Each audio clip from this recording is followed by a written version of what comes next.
You drift away from the marketplace, though the low murmur of voices seems to follow you for a while, like an echo that doesn't quite want to fade. The road beneath your feet becomes firmer, less crowded, and soon the scent of spices gives way to something richer: roasted meat, warm bread, and the unmistakable aroma of a feast in preparation. It doesn't take long before you see it. A great hall rises ahead, its heavy wooden doors standing open just enough to spill golden light into the evening air. Inside, shadows dance along stone walls as torches flicker, and the soft hum of conversation rolls outward in slow waves. You weren't exactly invited, but medieval social rules can be surprisingly flexible if you walk in like you belong. So, you do.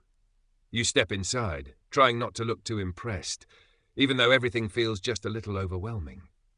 Long tables stretch across the hall, covered in platters of food that seem almost excessive: roasted fowl, thick loaves of bread, bowls of stewed vegetables, and cups filled with dark wine that definitely hasn't been labelled for safety.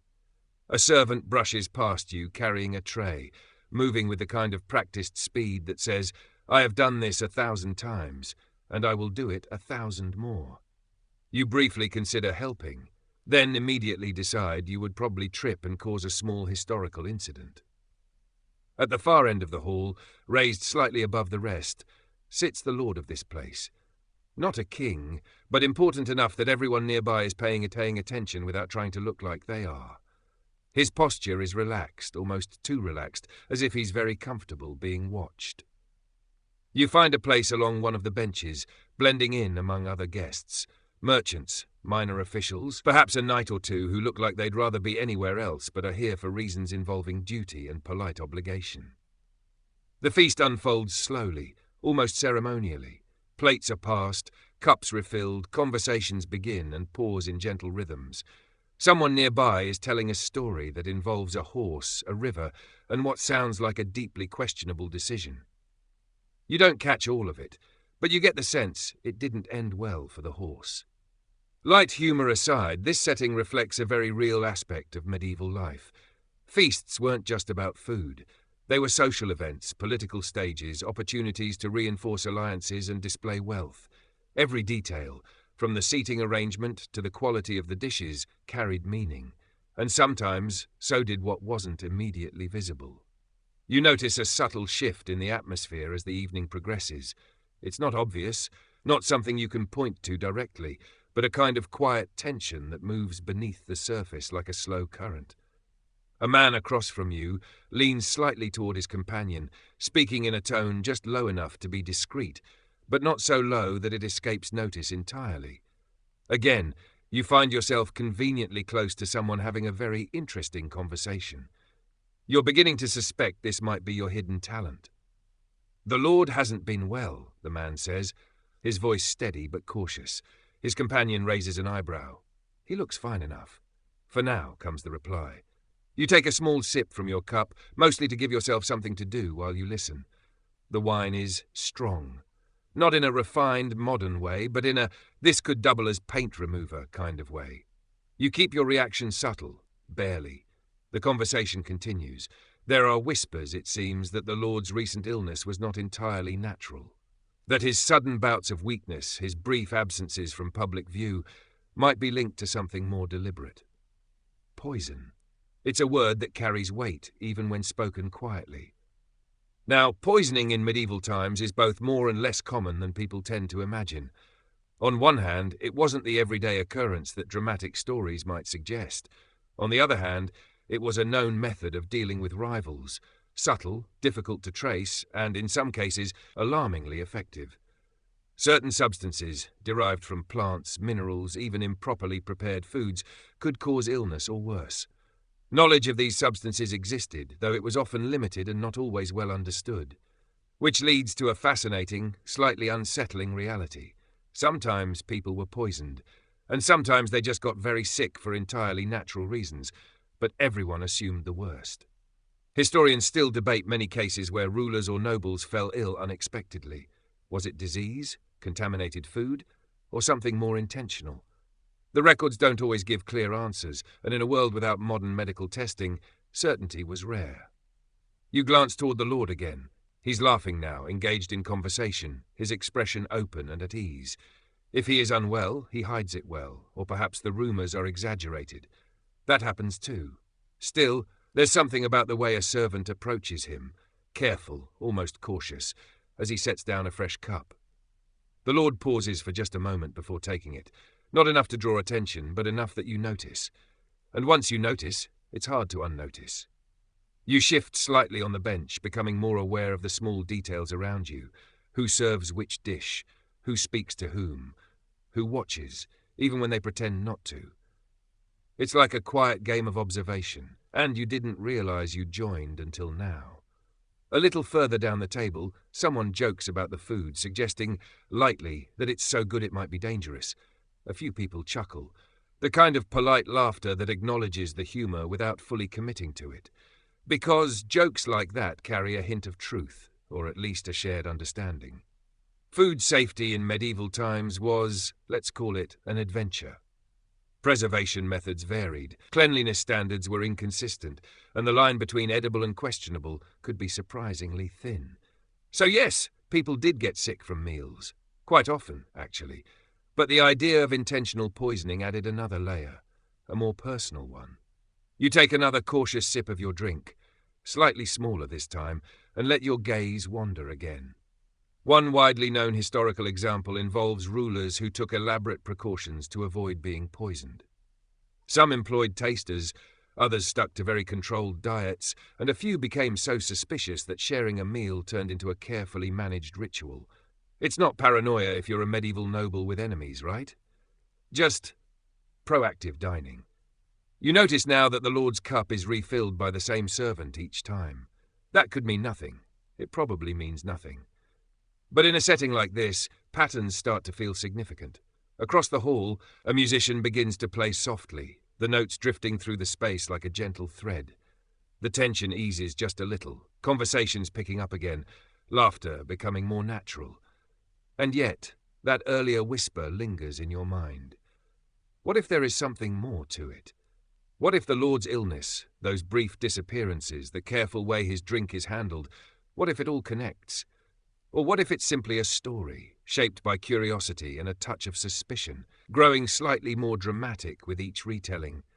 That's the delicate balance of these moments. Some conspiracy theories in the medieval world turned out to be true, plots uncovered, betrayals revealed, quiet schemes brought into the light. Others faded away, leaving behind little more than a sense of, well, that was interesting. You lean back slightly, letting the warmth of the hall settle around you. The flicker of torchlight, the steady rhythm of conversation, the occasional clink of cups, it all blends into a kind of soft background noise, strangely comforting, despite the undercurrent of intrigue.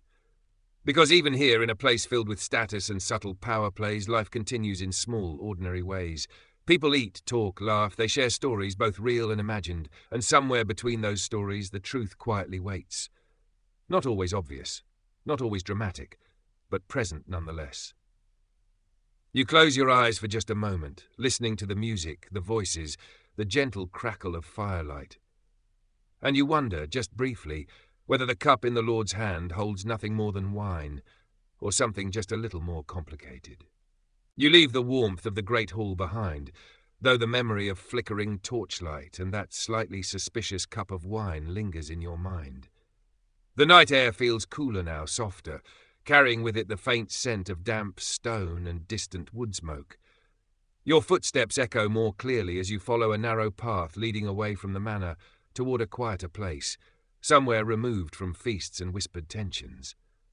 Ahead, a monastery emerges slowly, stone walls pale in the moonlight, windows glowing faintly with candlelight from within. It's peaceful in a way that feels almost deliberate, as if the world has agreed to lower its voice here. You step closer, noticing how even the wind seems to soften as it brushes past the cloistered arches. You enter without much resistance. Monasteries, after all, are places of refuge, learning, and quiet devotion. Though, as you're beginning to suspect, they're also places where interesting things are occasionally not mentioned out loud. Inside, the air is warm and dry, filled with the faint, comforting scent of parchment and ink. A long corridor stretches ahead, lit by evenly spaced candles that flicker just enough to remind you they're real, but not enough to disturb the calm. Somewhere nearby, you hear the soft scratch of quills moving across parchment, steady, rhythmic, almost hypnotic. You follow the sound. It leads you to a scriptorium, a room lined with desks where monks sit in silence, copying texts by hand. Each movement is careful, deliberate. Ink is applied with precision, letters shaped with a patience that feels almost meditative. If modern typing is a sprint, this is a very slow, very elegant walk. You pause near the entrance, watching.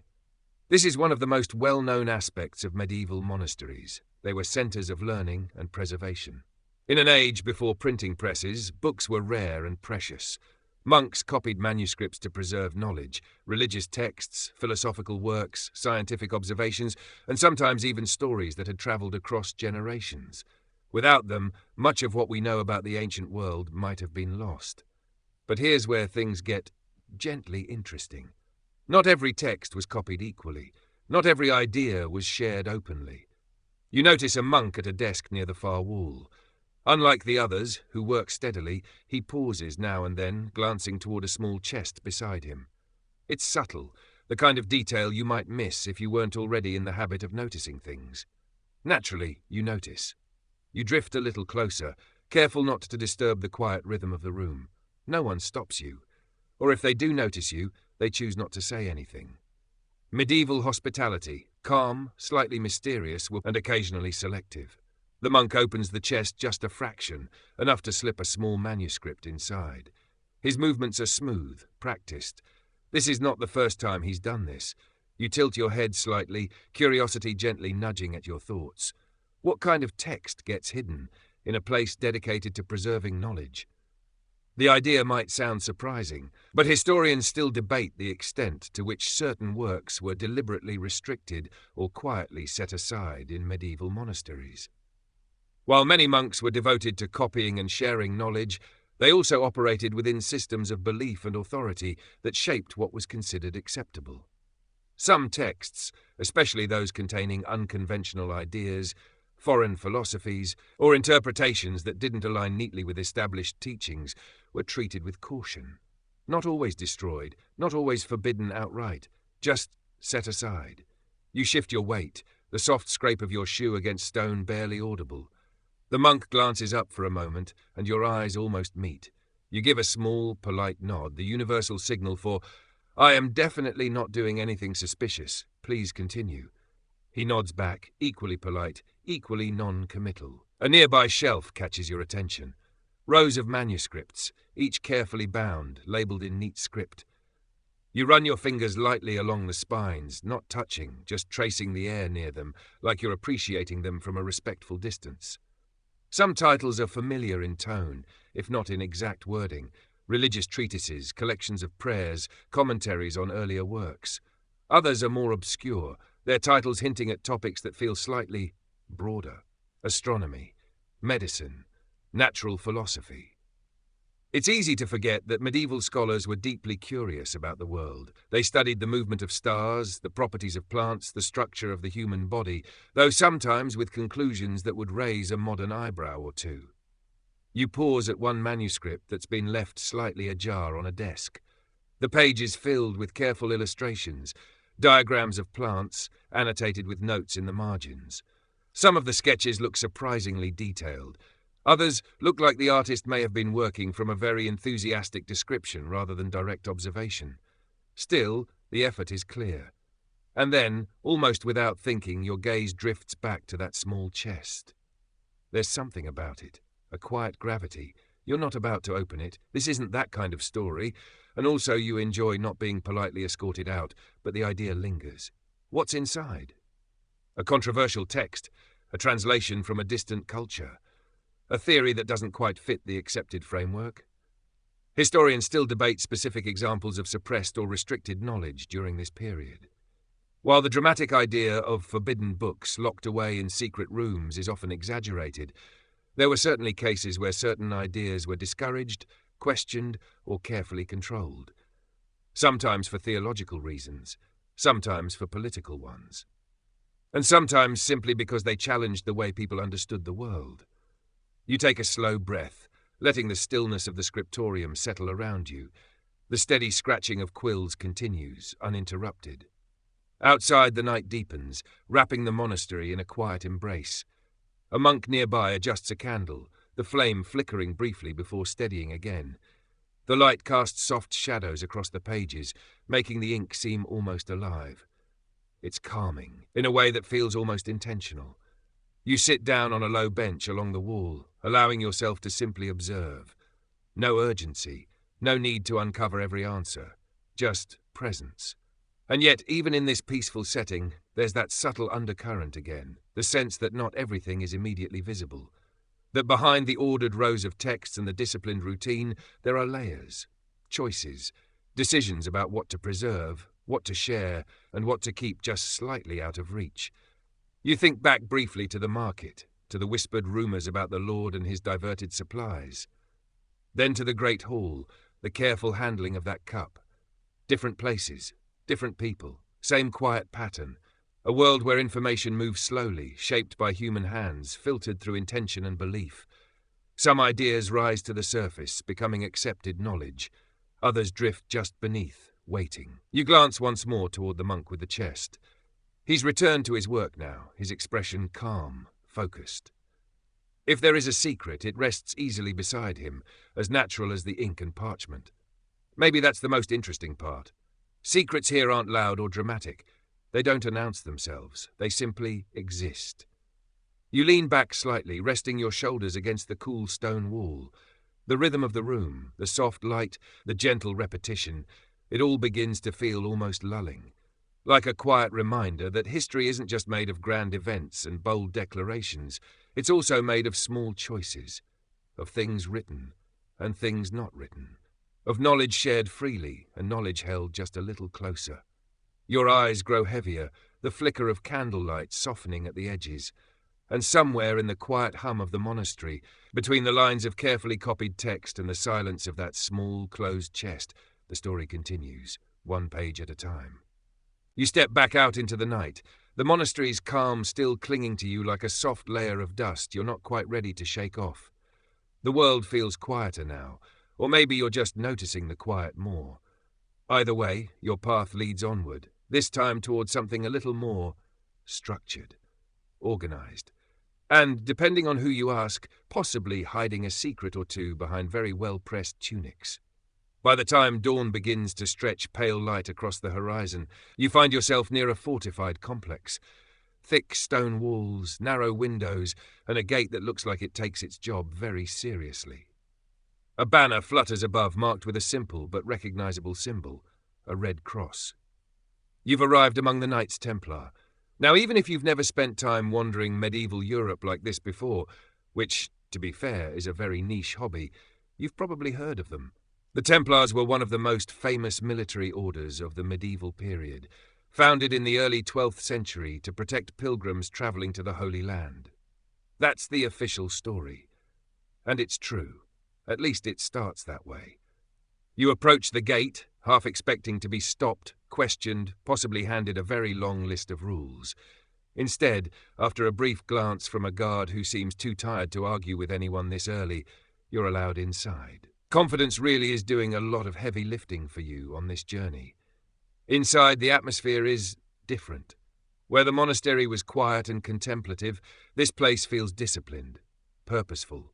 Knights move through the courtyard with steady focus, their routines precise, their expressions composed. There's a rhythm here, but it's sharper, more structured, less soft candlelight, more wake up, we have responsibilities. You walk along the edge of the courtyard, watching as a group of knights practice drills. Their movements are coordinated, almost synchronized, like a very serious dance where everyone agreed not to smile. One knight stumbles slightly and you instinctively wince. Not because it's dangerous, though it probably is, because you know he's about to get that look from whoever's in charge. And yes, there it is, the look, universal across all centuries. Training continues. The Knights Templar were known not just for their military role, but also for their organization and discipline. They operated under strict rules, combining the life of a monk with that of a soldier. Poverty, chastity, obedience, and apparently very early mornings. You quietly decide you respect them from a comfortable observational distance. As you move further into the complex, you notice something else. Wealth.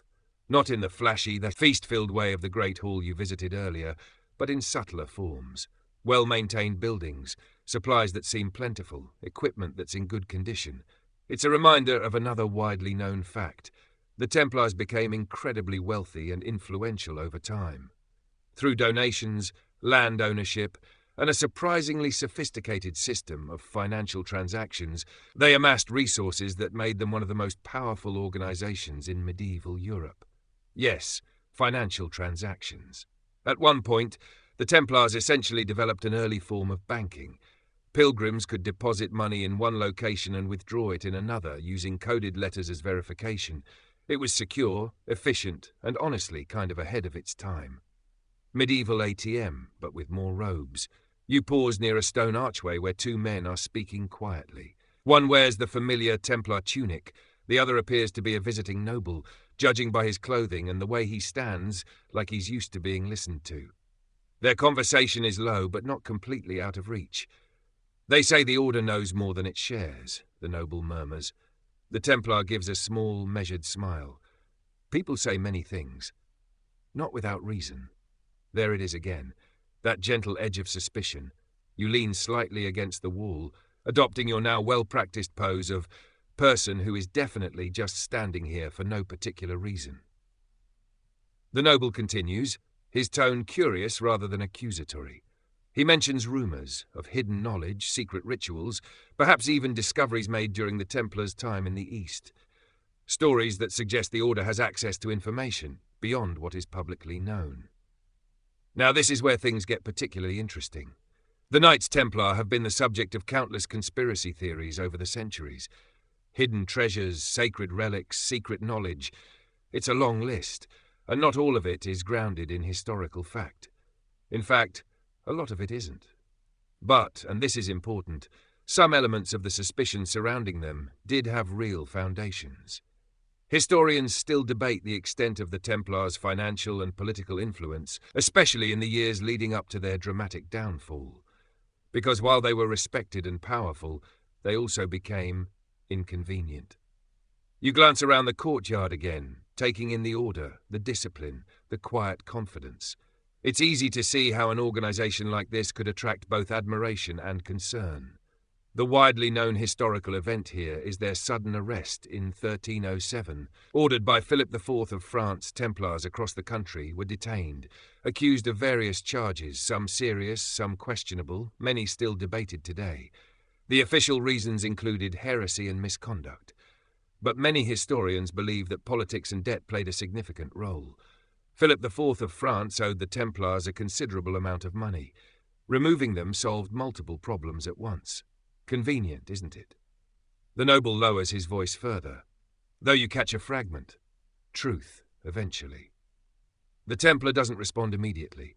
When he does, it's calm, almost serene. Truth has a way of being patient. You have to admit, that's a very good line. You briefly consider writing it down, then remember you are technically just visiting. A soft breeze moves through the courtyard, carrying with it the faint sound of distant bells. Morning has fully arrived now, the sky pale and clear. Life here continues as usual. Training, prayer, administration, no obvious secrets, no dramatic revelations. And yet the whispers persist. Because while many of the more elaborate conspiracy theories about the Knights Templar hidden treasures, mystical artifacts, are likely exaggerated or entirely fictional, the core suspicion wasn't baseless. They were powerful, wealthy, influential. And in a world where those qualities often attracted scrutiny, it's not surprising that people began to wonder what else might be going on beneath the surface. You push yourself gently away from the wall and continue walking, your footsteps echoing softly against the stone. As you pass a small chapel within the complex, you pause for a moment, looking inside. A few knights kneel in quiet prayer, their expressions calm, focused. Whatever secrets may or may not exist, this part is real. Discipline, devotion, routine. You step back into the courtyard, the light now brighter, the activity more pronounced. The day is fully underway, And you find yourself thinking about how easily perception and reality can blur. How a powerful organization, operating with efficiency and a certain degree of privacy, can become the center of stories that grow over time.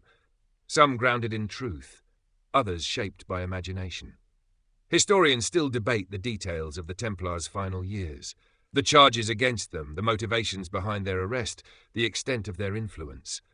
What is clear is that something shifted, that the quiet balance they maintained between service and power, between visibility and secrecy, eventually tipped.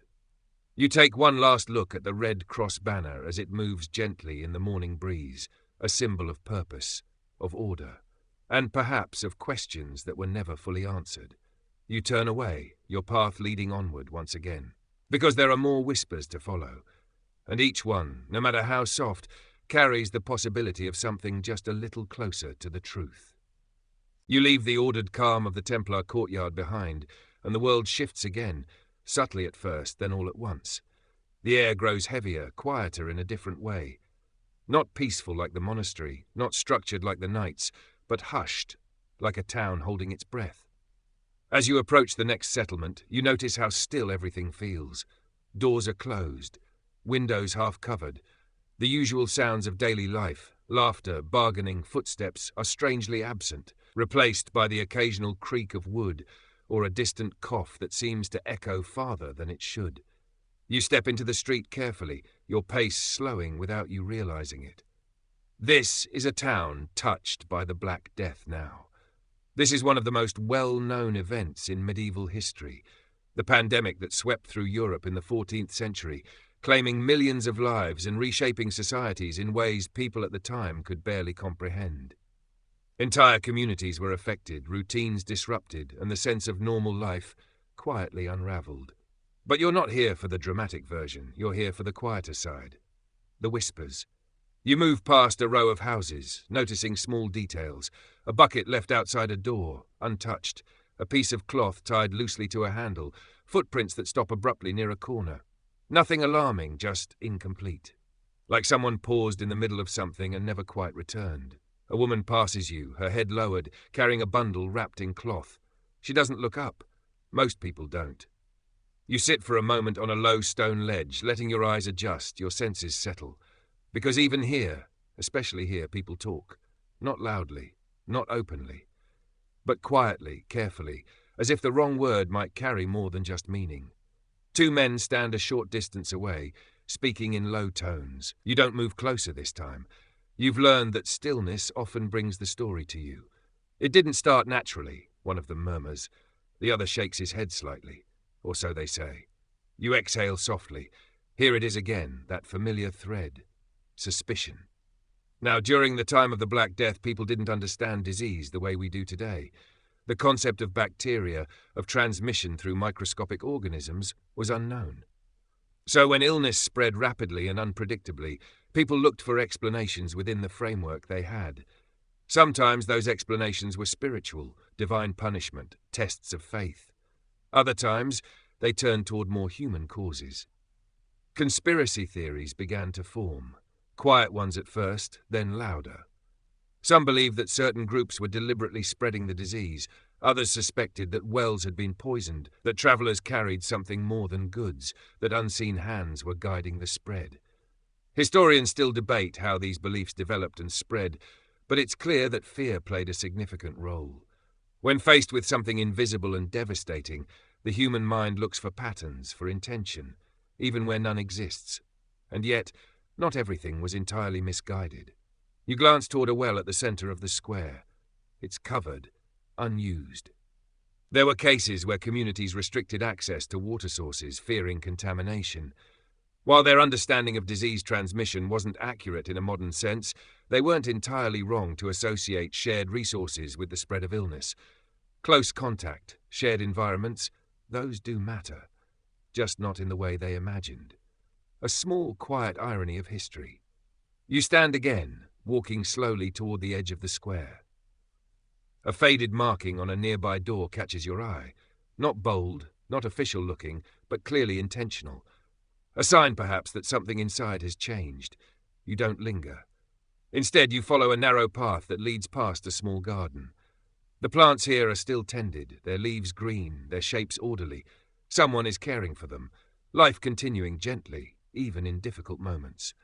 A man kneels nearby, adjusting the soil around a row of herbs. He glances up as you approach, offering a brief nod. "Helps to keep busy," he says quietly. You nod back. It does.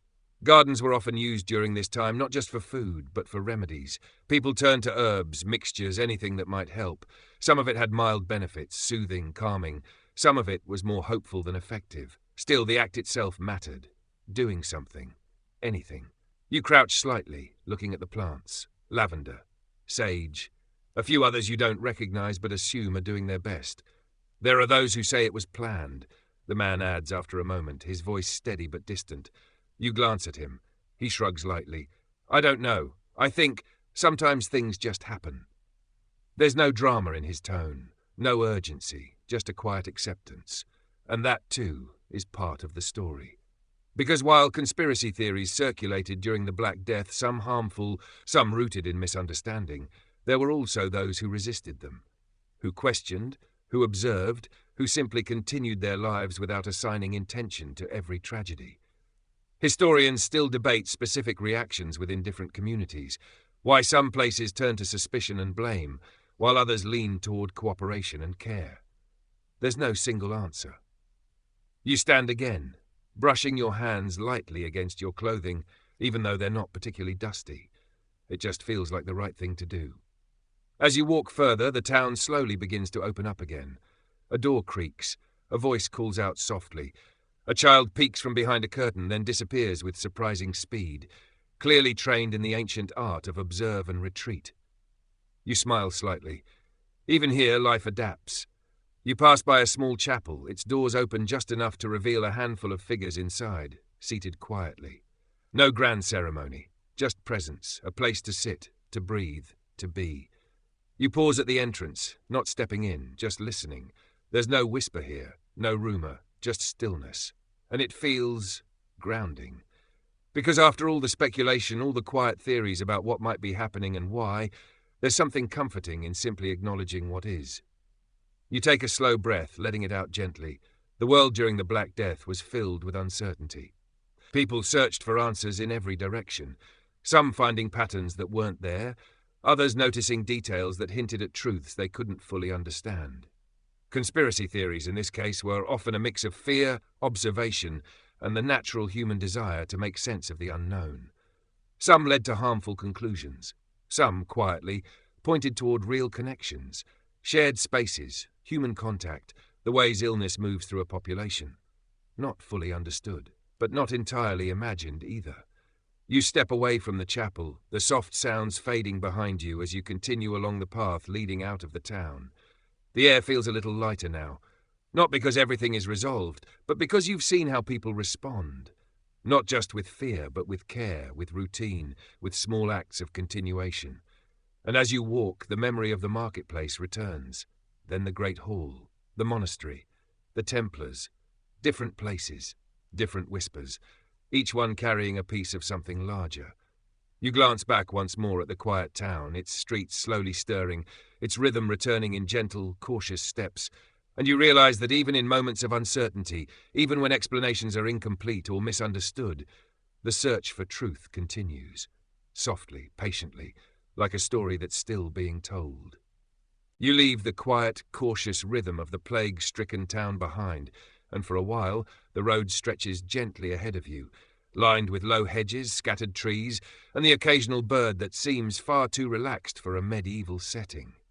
The air feels lighter here, as if the world has decided to give you a small break before the next whisper finds you. And of course, it does. By late afternoon, the path leads you toward another settlement, though this one feels different almost immediately. There's a subtle liveliness in the air, not loud, not chaotic, but quietly alert. People move with purpose, their conversations slightly quicker, their glances a bit more frequent. Something is being discussed here. You step into the town square, where a small crowd has gathered, not in a dramatic cluster, but in loose, shifting groups. A baker leans halfway out of his shop window, speaking with a woman carrying a basket. Two older men sit on a bench, nodding in slow agreement over something you can't quite hear yet. Naturally, You drift closer. "The air," someone says. "That's enough to get your attention." You pause near a well, yes, another one, and know you're still not drinking from it, and pretend to examine the rope while your ears do their very important work. The story unfolds in fragments. A royal heir, long thought to be gone, lost under circumstances that were never fully explained, may not be as gone as everyone believed. There are whispers that he survived, that he was hidden away, that somewhere quietly he's been living under another name. You blink slowly. Ah, a classic. Now, royal succession in medieval times was a serious matter. Titles, land, authority, it all depended on clear lines of inheritance. When an heir disappeared, it didn't just create emotional uncertainty, it opened the door to political complications. And where there's uncertainty, there are theories. You lean casually against the stone edge of the well, trying to look like someone who has always been deeply interested in medieval rope craftsmanship. The widely known historical reality that there were indeed cases where heirs died young or vanished under unclear circumstances. Records weren't always precise, and communication between regions could be inconsistent. In some cases, the truth of what happened was genuinely difficult to confirm, which meant that alternative stories had room to grow. Across Europe and beyond, rumours occasionally surfaced about lost heirs returning or secretly living in disguise. Some were clearly false, driven by opportunists hoping to claim power. Others were more ambiguous, fueled by inconsistencies in official accounts. Historians still debate certain cases, especially when documentation is sparse or contradictory. Was a particular heir truly lost, replaced, hidden for protection? Or was it simply a story that gained momentum because people wanted it to be true? You watch as a young man joins one of the small groups, speaking with quiet excitement. He claims to have heard from a traveller, because of course he has, that someone in a nearby region bears a striking resemblance to the missing heir. Same eyes, he insists. It's always the eyes. You suppress a small smile. Physical resemblance has launched more historical theories than we can reasonably count. And while it can be compelling, it's also not exactly definitive proof. If it were, family reunions would be a lot more chaotic. Still, in a time without photographs or standardized records, appearance carried weight. Memory filled in the gaps. You push off gently from the well and begin to walk, letting the conversation continue behind you. It follows, of course. These things always do, like a melody that lingers just a little too long. You pass a tailor's shop, where fabric hangs in neat rows, swaying slightly in the breeze. Inside, a woman carefully measures a length of cloth, her movements precise and practiced. She glances up as you pass, offering a brief nod. Even here, life continues in its steady rhythm, and yet, just beneath it, there's that sense of possibility. What if? You turn down a narrower street, where the sounds of the square soften into a gentle background hum. A pair of children sit on the ground, drawing shapes in the dirt with sticks. One of them looks up at you and whispers something to the other, who immediately looks very impressed for reasons that remain unclear. You give them a small wave. They wave back, then return to their very important artistic work. You continue walking, your thoughts drifting. The idea of hidden or surviving heirs isn't just a medieval curiosity, it's a recurring pattern throughout history. People are drawn to it. The notion that someone important, presumed gone, might still be out there, living quietly, waiting. It's almost comforting, in a strange way. A reminder that stories don't always end where we think they do. You arrive at a small inn at the edge of town, its wooden sign creaking gently as it swings. Inside, the atmosphere is warm, filled with the low murmur of conversation and the occasional clink of cups. You take a seat near the corner, where you can observe without being too obvious about it, your now well-established strategy. At a nearby table, two travellers speak in hushed tones. Documents didn't match, one says. The other nods. That's what I heard. Now that's interesting. Documentation in medieval times could be inconsistent. Records were handwritten, sometimes copied multiple times, occasionally altered, intentionally or not. A discrepancy in documents could mean many things. An error, a misunderstanding, or if you're feeling particularly imaginative, something more deliberate. Historians still debate cases where records about heirs or royal lines don't align perfectly. Whether these inconsistencies point to deeper truths or are simply the result of human error is often difficult to determine. You rest your elbow lightly on the table, your chin in your hand, listening. The travellers mention a sealed letter, one that supposedly contains confirmation of the heir's survival. Of course, no one present has seen it. It exists in that familiar space between rumour and possibility. Still, the idea persists. You take a slow breath, letting the warmth of the room settle around you. The soft glow of candlelight, the steady rhythm of voices, it all feels grounding. And yet your mind lingers on the story. Because occasionally, just occasionally, something like this did turn out to be partially true. Not always in the dramatic storybook way, but in quieter forms. Individuals with legitimate claims overlooked, identities misunderstood, truths obscured by time and distance. Not a grand reveal. Just a subtle shift in understanding. You glance toward the window, where the last light of day is fading into evening. The sky deepens, the colours softening, and you realize that this particular whisper, the lost heir, the hidden identity, it carries a different kind of weight. Not suspicion, exactly, more like hope, or perhaps curiosity. The idea that behind the official story there might be another layer, another version, one that hasn't fully surfaced yet. You lean back slightly, the chair creaking softly beneath you, and allow yourself a small, thoughtful smile. Because whether the heir exists or not, whether the documents are accurate or flawed, the story itself has already taken root. It moves from person to person, shaped by imagination, by observation, by the quiet desire to understand something that doesn't quite add up. And like all the whispers you've followed so far, it rests in that delicate space between doubt and discovery. You close your eyes for a moment, just listening. The murmur of voices, the crackle of a nearby fire, the soft rhythm of a world continuing, one story at a time. And somewhere just beyond certainty, the possibility remains. You leave the warmth of the inn behind, stepping once more into the cool night air.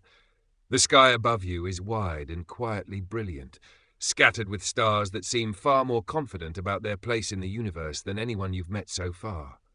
You follow a narrow path leading away from the town, guided more by instinct than direction, until the sounds of conversation fade into a soft memory. Before long, you notice a faint glow ahead, small, scattered lights clustered together in what looks like a village. As you approach, the air carries the scent of wood smoke and something faintly herbal, like dried plants gently warming near a fire. It feels calm here, almost too calm. You step into the village slowly, your footsteps softened by packed earth. A few figures move about, their silhouettes outlined by lantern light. Conversations are hushed, but not tense. More like people choosing their words carefully, as if they've learned that saying the wrong thing might echo longer than expected. You pass by a small gathering near a well. Yes, another one, and you're starting to suspect wells are the unofficial meeting points of medieval life, and notice a subtle pattern. The people here speak with a kind of cautious respect about someone who isn't present. "That woman," one of them says quietly. You pause just within earshot, adopting your usual "I am definitely just passing through and not listening at all" stance. "She knew before it happened," another voice adds. You tilt your head slightly. Knew what? The story unfolds gently, like most things do here. A woman, no grand title, no official role, who lives just beyond the village edge. She keeps to herself, mostly. Tends to plants, offers small remedies, observes more than she speaks. And according to the villagers, she has a habit of knowing things. Not in a dramatic lightning strikes kind of way. Nothing theatrical, just noticing. A storm before it arrives, a sickness before it spreads, a disagreement before it turns serious. You exhale slowly. Ah, here we are. The familiar shape of suspicion begins to form. Not sharp, not aggressive, but present. In medieval communities, individuals who displayed unusual knowledge or behavior were sometimes viewed with curiosity, and sometimes with concern. The widely known historical reality is that accusations of witchcraft did occur across various regions and periods, often driven by a mix of fear, misunderstanding, and social tension. But not every case was dramatic or chaotic. Many began exactly like this, with quiet observations, small patterns, and a growing sense that someone might know more than they should. You walk a little further, following the path that leads beyond the last cluster of houses. The village fades behind you, replaced by a softer landscape, open ground, a few scattered trees, and a small, simple cottage with a faint light glowing from within. You approach carefully, though not out of fear, more out of respect. The door is slightly ajar. You hesitate for a moment, because entering someone's home uninvited is generally discouraged, regardless of the century, but before you can decide, a voice drifts out. "You can come in, you know." Well, that settles it. You step inside. The interior is modest but warm. Shelves line the walls, filled with jars of dried herbs, small bundles tied neatly, and a few objects whose purpose you're not entirely sure of, but choose not to question. A fire burns gently in the corner, casting a steady, comforting light. The woman sits near a table, calmly arranging a handful of leaves. She looks up at you, not surprised, not concerned, just aware. "You've been listening," she says. "It's not a question." You offer a small, polite smile. "A little." She nods, as if that's exactly what she expected. You take a seat across from her, the wooden chair creaking softly. For a moment, neither of you speaks. The quiet here feels different, not empty, but full, like it's holding space for something. "They think I know things," she says eventually, her tone even. You tilt your head slightly. "Do you?" She considers this for a moment, then gestures toward the shelves. "I pay attention. That's it. No mystery, no grand reveal, just attention." She explains in simple terms how she observes patterns, the way the air changes before a storm, the subtle signs in a person's posture or voice that hint at illness, the way certain plants react to shifts in the environment, things that once you notice them seem obvious, but only if you're looking. You nod slowly, a small smile forming. It's almost disappointingly reasonable. No dramatic secret knowledge, no hidden rituals. Just careful observation and experience. And yet, from the outside, it looks like something more. Historians still debate how many individuals accused of unusual knowledge or witch-like behavior were simply skilled in herbal medicine, local observation, or early forms of practical science. In many cases, what appeared mysterious was actually the result of familiarity with natural patterns and human behavior, not magic. Just awareness. The woman hands you a small bundle of herbs, their scent soft and calming. "For sleep," she says. You accept it, because that feels like the correct response in this situation. "Thank you." She nods again, then returns to her work, as if the conversation has already reached its natural conclusion. You sit for a moment longer, the quiet settling around you. The fire crackles softly.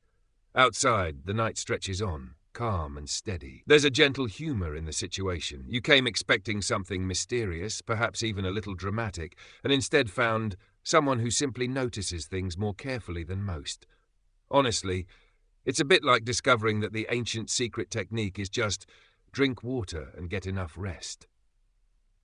Slightly underwhelming, but also very practical. You stand slowly, placing the bundle of herbs carefully in your hand. As you move toward the door, the woman speaks again, her voice soft. "People prefer stories," she says. "They're easier to hold." You pause, considering that. She's not wrong. A simple explanation, observation, experience, attention, doesn't always feel as satisfying as something more mysterious, more layered, more conspiratorial. You step outside, the cool air brushing gently against your face. The village lights flicker in the distance, steady and warm. As you walk back along the path, her words linger in your mind. Because sometimes, what looks like a hidden truth is simply a detail others haven't noticed yet. And sometimes the line between conspiracy and careful observation is thinner than it seems. You glance down at the herbs in your hand, their scent faint but calming, a small quiet reminder that not every mystery needs a dramatic answer. Some just need a little attention. And as you continue your journey, the night wrapping softly around you once more, the whispers feel just a little clearer. You leave the quiet cottage behind, the faint herbal scent still lingering in your hand, and return to the narrow path that threads its way between low hills and sleeping fields. The night stretches on, calm and unhurried, and for a while nothing interrupts the soft rhythm of your footsteps. Eventually the path widens into a road, well-worn, slightly uneven, but clearly used often enough to matter. And where there are roads, there are travellers. And where there are travellers, there are stories. By the time the first pale light of morning begins to rise, you spot a small relay post ahead. Not quite a town, not quite an inn, more like a stopping point. a place where messengers pause, horses rest, and letters quietly change hands.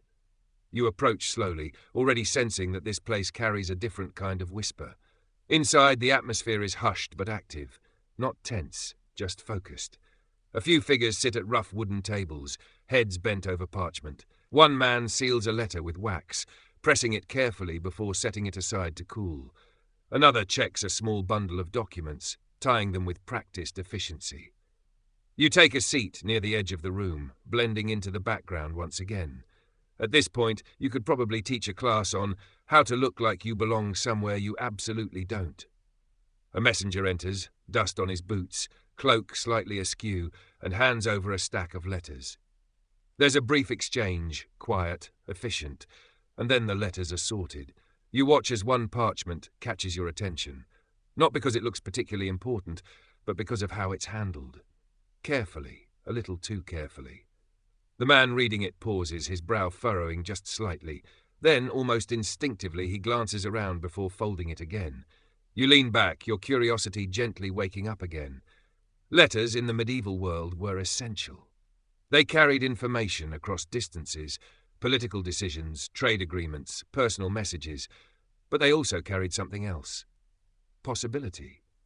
Because while many letters were straightforward, some were less so. You notice another man nearby, tracing a line of text with his finger, then stopping. He tilts the parchment slightly, as if looking at it from a different angle. Now that's interesting. You shift your position just enough to catch a glimpse, not of the exact words, but of the layout, the spacing, the rhythm. Something feels deliberate. This is where things become quietly fascinating. Historians still debate the extent to which coded messages were used in everyday medieval correspondence. While advanced cryptography wasn't widespread, simple ciphers and hidden meanings did exist, especially in political or sensitive communications. Nothing overly dramatic, just small adjustments, subtle patterns. A letter that says one thing on the surface and something slightly different beneath. You rest your chin lightly in your hand, watching. The man with the letter exhales slowly, then reaches for a second parchment. He places them side by side, comparing lines. His expression shifts, not dramatically, but enough to suggest that something has clicked. You can almost feel it. That moment when a pattern reveals itself, a quiet little "oh."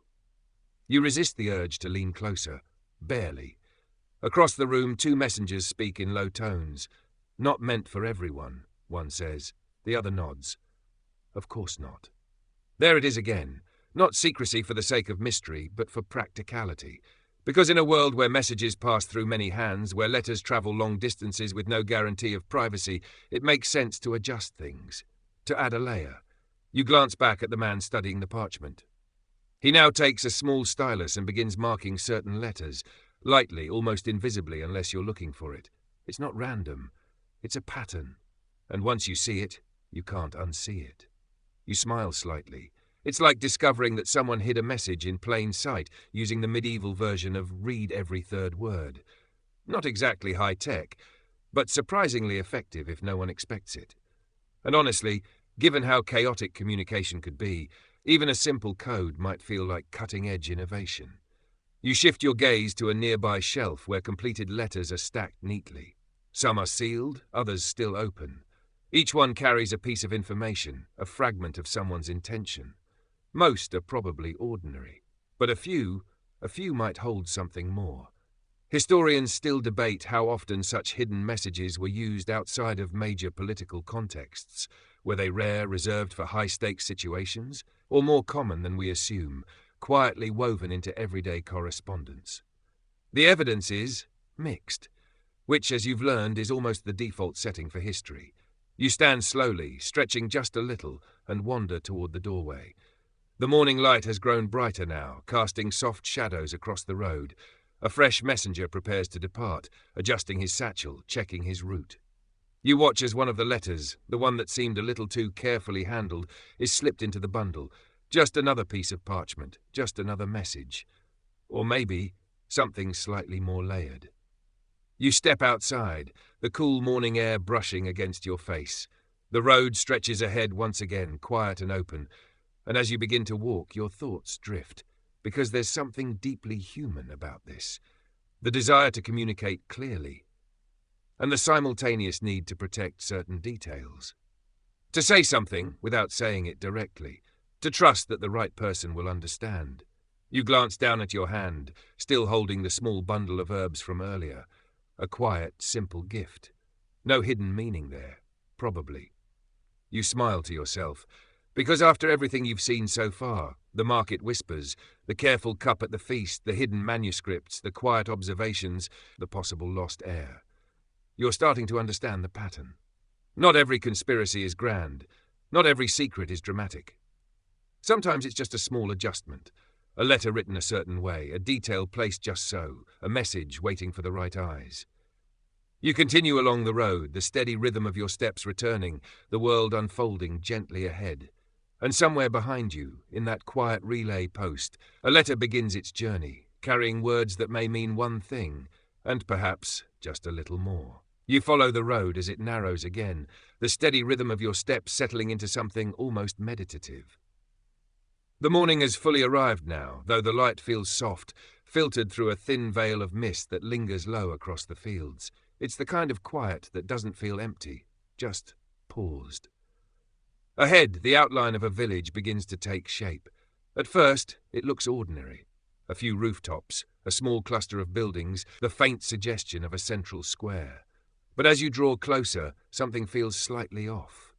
Not wrong, exactly, just incomplete. You slow your pace. There are no voices, no movement.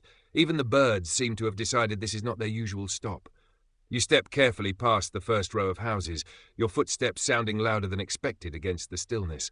A wooden door hangs slightly open, creaking gently in the breeze. You glance inside, just a quick look, and see a table, a chair, a few scattered objects left exactly where they were. No sign of anyone. You move on. The village square is just ahead, and as you reach it, the quiet becomes more noticeable. A cart stands near the centre, one wheel tilted slightly. A basket lies on its side, its contents long gone or quietly reclaimed by time. It feels like a place that was used and then suddenly wasn't. You take a slow breath, letting the stillness settle around you. Now, the idea of disappearing villages appears in various historical records and local legends. Some are exaggerated, shaped by storytelling over generations. Others are grounded in real events, settlements that were abandoned due to disease, famine, conflict, or environmental changes. But in the moment, standing here, it doesn't feel like a grand mystery. It feels quiet. You walk toward a well. Yes, once again, the medieval centerpiece, and peer down. It's empty, or at least low enough that you can't see water reflecting the light. A rope lies coiled nearby, untouched. You crouch slightly, noticing the small details. Footprints, faint but still visible in the packed earth. They lead in different directions, overlapping, fading. No single pattern, just movement. Historians still debate certain cases where villages were abandoned more quickly than expected. In some instances, records suggest a gradual decline, people leaving over time as conditions worsened. In others, the transition seems more sudden, though not necessarily as dramatic as stories later made it sound. The truth, as usual, sits somewhere in between. You stand again, brushing your hands lightly together, even though there's nothing really there. It's just something to do. A small building at the edge of the square catches your attention. Slightly larger than the others, with a simple wooden sign that has long since faded. You step inside. The air is still, carrying a faint scent of old wood and dust. Shelves line the walls, mostly empty now. A few objects remain: an overturned cup, a piece of cloth, something that might once have been a tool but now looks more like a question. You walk slowly, your footsteps careful, as if the silence might break if you move too quickly. There's a strange calm here. Not eerie, not unsettling. Just still. You run your fingers lightly along the edge of a shelf, not touching, just tracing the air again, like before. It's becoming a habit. Because touching things in abandoned medieval buildings feels like the start of a story you're not prepared to finish. You smile faintly at the thought. Outside, the mist begins to lift slightly, revealing more of the surrounding landscape. Fields stretch outward, their boundaries marked by low stone walls. A path leads away from the village, winding gently toward the hills. You step back into the square, taking it in once more. What happened here? The question forms naturally, but it doesn't feel urgent. just curious.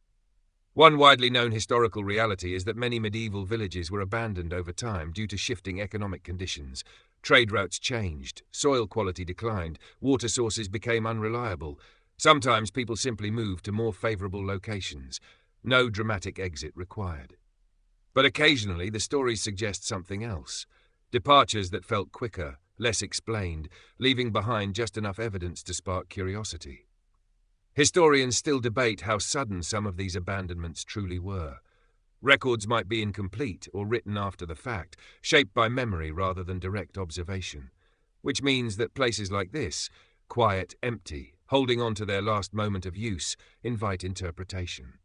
You walk toward the edge of the village, following the path that leads outward. As you do, you notice something small but interesting. A line of stones arranged just off the path, not random, deliberate.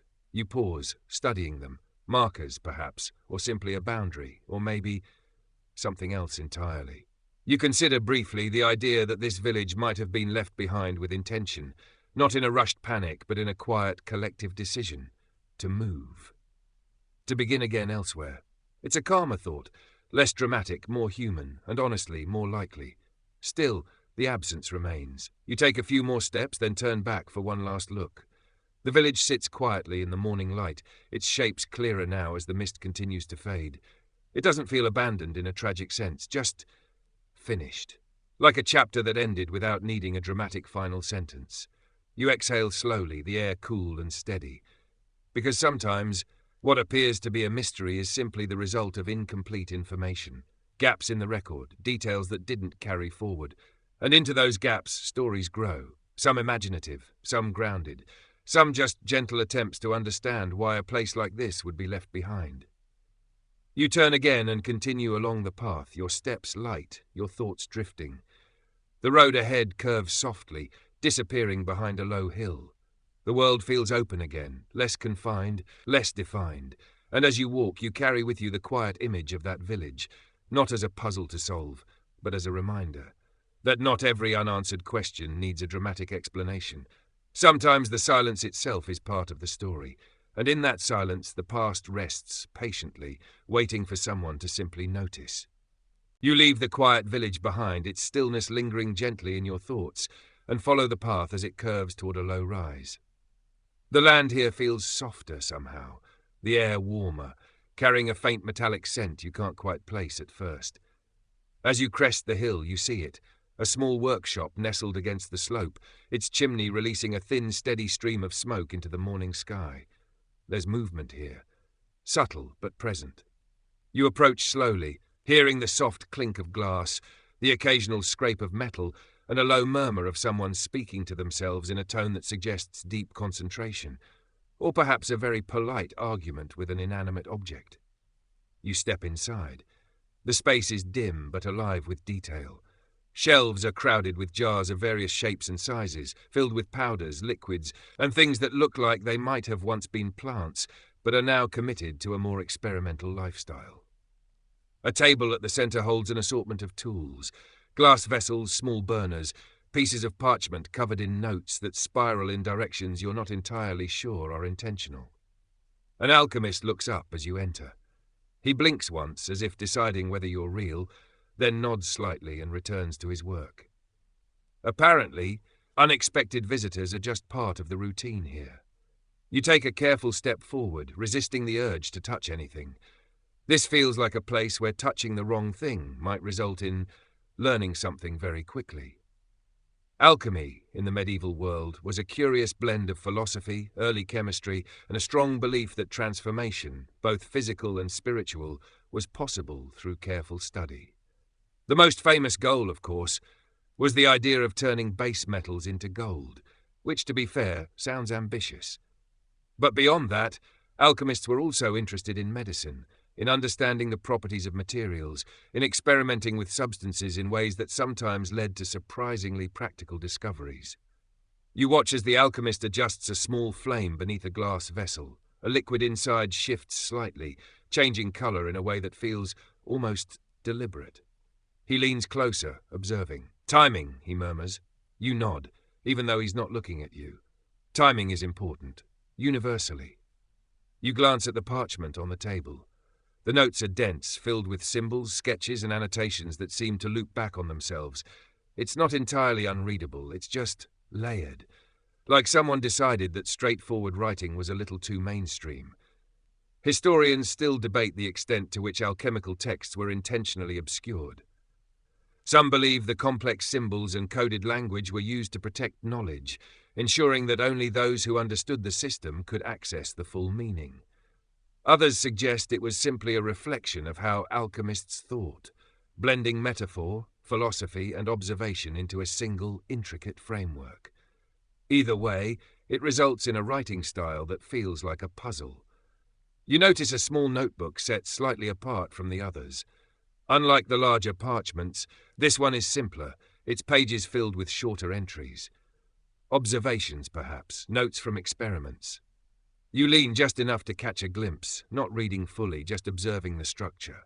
Dates, results, small adjustments, it's almost methodical, which might be the most surprising part, because while alchemy is often associated with mystical ideas, many alchemists approach their work with a kind of early scientific discipline, trial and error, repetition, observation. Not always successful, of course, but not entirely random either. The alchemist straightens, lifting the glass vessel carefully and setting it aside. He makes a note, his handwriting quick but precise. Then he glances at you again. "You're wondering," he says. You smile slightly. "A little." He nods as if that's the correct amount of wondering. "They think we hide things," he continues, returning to his notes. There it is again, that familiar theme. You tilt your head. "Do you?" He pauses, considering. "Some things are not ready," he says. It's not evasive, just measured, and it makes sense. In a time when knowledge could be misunderstood, misused, or simply dismissed, there might be reasons to share it carefully, to test ideas before presenting them, to ensure that what you've discovered is stable. You glance around the room again, taking in the jars, the tools, the quiet evidence of ongoing work. There's a strange comfort in it.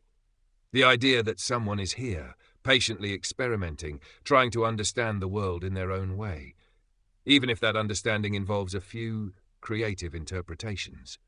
You watch as he reaches for another set of materials, beginning a new process. The movements are familiar to him, each step flowing into the next with practiced ease. This is his rhythm, his version of the quiet you've been following all along. A soft clink echoes as two pieces of glass meet. He adjusts them slightly, then steps back, observing.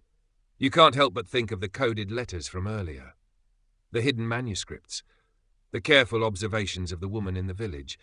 Different approaches, same underlying pattern. People noticing things, trying to make sense of them. Sometimes sharing openly, sometimes not. Historians still debate which alchemical practices led to genuine advancements and which remained purely theoretical. Some experiments contributed to early forms of chemistry and medicine. Others, while fascinating, didn't produce the results hoped for.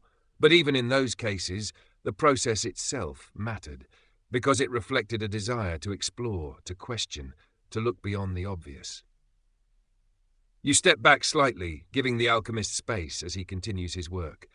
He doesn't seem to mind your presence, but you get the sense that his focus is returning fully to the task at hand, as it should. You move toward the doorway, pausing for a moment to look back.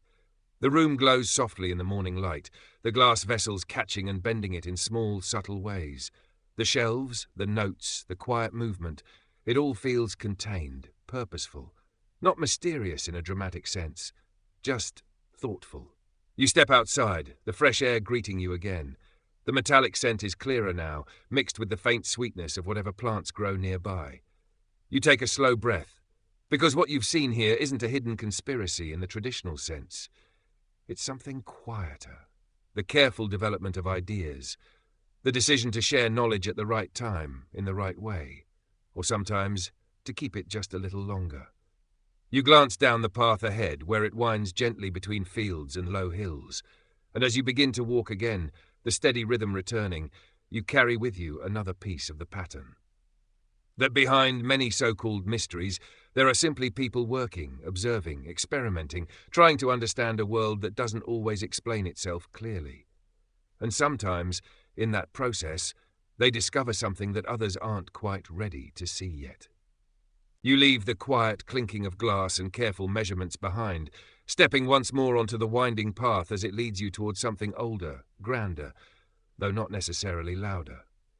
The land gradually changes again, the fields giving way to stone roads, the roads to walls, and the walls to something unmistakably significant.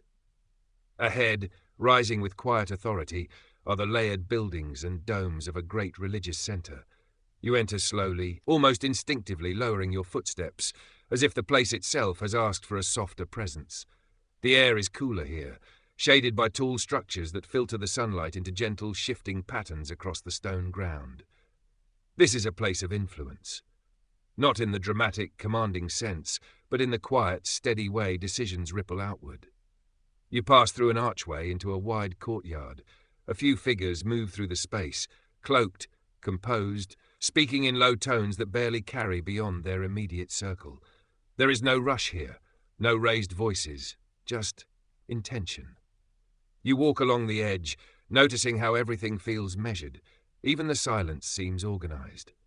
Inside one of the buildings you find a long corridor lined with doors, each closed, each identical, in a way that suggests whatever happens behind them is meant to remain separate.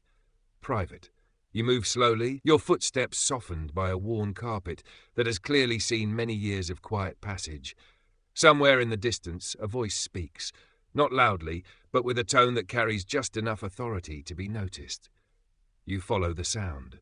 It leads you to a chamber where two figures sit at a table, their conversation calm but deliberate. You remain near the doorway, far enough to be unobtrusive, close enough to catch the rhythm of their exchange. It's not something to be shared widely, one says. The other nods, not yet. There it is again, that familiar phrase in a slightly different form. Not secrecy for drama, secrecy for timing. You lean lightly against the wall, your presence blending into the quiet architecture. The widely known historical reality is that major religious institutions during the medieval period held significant influence, not only in spiritual matters, but in political and social ones as well. Decisions made within these walls could affect entire regions, shaping policies, guiding rulers, and sometimes quietly redirecting the course of events. And with influence comes responsibility, but also discretion. You glance toward a nearby table where a collection of documents rests, neatly arranged. Sealed letters, open scrolls, notes written in careful, precise script. Some of these documents likely contain theological discussions, others, perhaps more practical considerations. All of them part of a larger conversation that isn't always visible from the outside. Historians still debate the extent to which certain decisions were deliberately withheld from public knowledge. Were there moments when information was carefully managed to maintain stability, to prevent confusion, or perhaps to guide outcomes in a particular direction? The answers are nuanced. You shift your gaze back to the two figures. Their conversation continues, measured and thoughtful. One of them gestures lightly toward a document. Releasing this now would raise questions, he says. The other responds with a small, almost imperceptible smile. Questions are not always unwelcome. A pause, but not all at once. You can't help but appreciate the balance in that statement, because it reflects something you've been noticing throughout your journey. Truth, in these moments, isn't always hidden because it's dangerous. Sometimes it's simply managed. You step away from the doorway and continue down the corridor, your thoughts moving slowly like the light shifting across the floor. A small side room catches your attention. Inside, a single figure sits at a desk, writing. The pace is steady, the movements deliberate. You watch for a moment, every word placed with care, every sentence considered. This is how records are made. And perhaps how certain details are softened, not erased, just adjusted.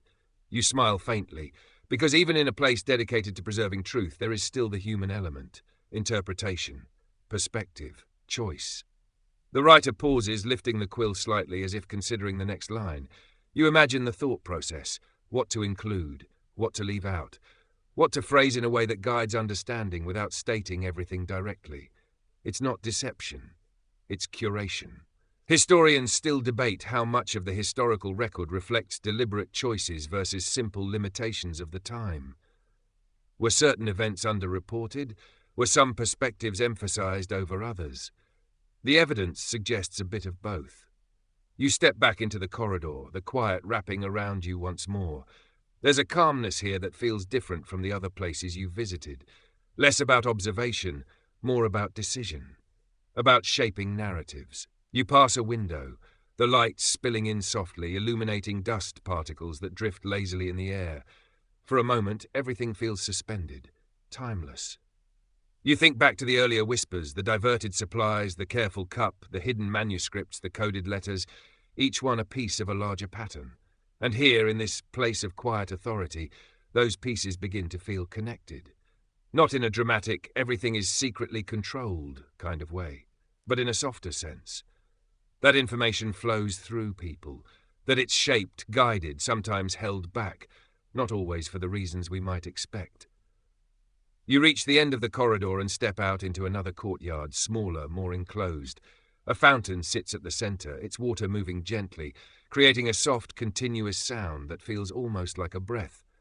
You sit on the edge, letting the rhythm settle into your thoughts. Because what you're seeing here isn't a hidden conspiracy in the traditional sense. It's something more subtle. The quiet management of knowledge, the careful timing of truth, the understanding that what people know, and when they know it, can shape how events unfold. You glance at the surface of the water, watching the small ripples form and fade. It's a simple image, but it fits. Because information works like that too. A single detail, introduced at the right moment, can spread outward, influencing everything around it. You stand slowly, the stone cool beneath your feet. As you walk toward the exit, the sounds of the place fade gently behind you, the soft voices, the steady footsteps, the quiet decisions being made. And you carry with you another layer of understanding. That sometimes what appears to be a cover-up isn't about hiding the truth completely. It's about choosing how and when it's revealed. You step back into the open air, the sky stretching wide above you. And as your path leads onward once again, you realize that the whispers you've been following are beginning to sound less like secrets, and more like careful, patient choices waiting for their moment. You leave the quiet corridors and measured voices behind, stepping once more into the open world where the sky feels wider and the air carries a different kind of story. The path slopes gently downward toward a coastline you hadn't quite noticed before, its presence revealed first by the scent of salt, then by the distant, steady rhythm of waves meeting land. By the time you reach the shore, the light has softened again. Not quite evening, not quite day. That in-between moment where everything feels a little more fluid. Boats rest along the water's edge, long, narrow, their shapes clean and purposeful. A few figures move nearby, checking ropes, adjusting sails, preparing quietly for a journey that seems both routine and significant. You step closer. The wood beneath your hand feels smooth, worn by use and weather. These vessels are not decorative. They are built for distance, for direction, for knowing where you are, even when there are no clear markers. A man stands near one of the boats, looking out across the water. His posture is relaxed, but there's a focus in his gaze that suggests he's seeing more than just the surface. You approach slowly. "Traveling?" you ask, because it feels like the right kind of simple question. He nods once. "Always." "Fair enough." You follow his gaze out toward the horizon. It's vast, open, slightly intimidating in the way that large, quiet things often are. Now, one widely known historical fact is that Viking sailors were highly skilled navigators. They travelled across vast distances, reaching parts of Europe, the North Atlantic, and even North America, long before it was widely recognized in written records. That's the accepted history. But as you've come to expect, there were whispers. Quiet suggestions that their journeys extended even further than commonly believed, that they reached lands not fully documented, that their knowledge of routes and navigation was more advanced than outsiders realized. Historians still debate the extent of Viking exploration.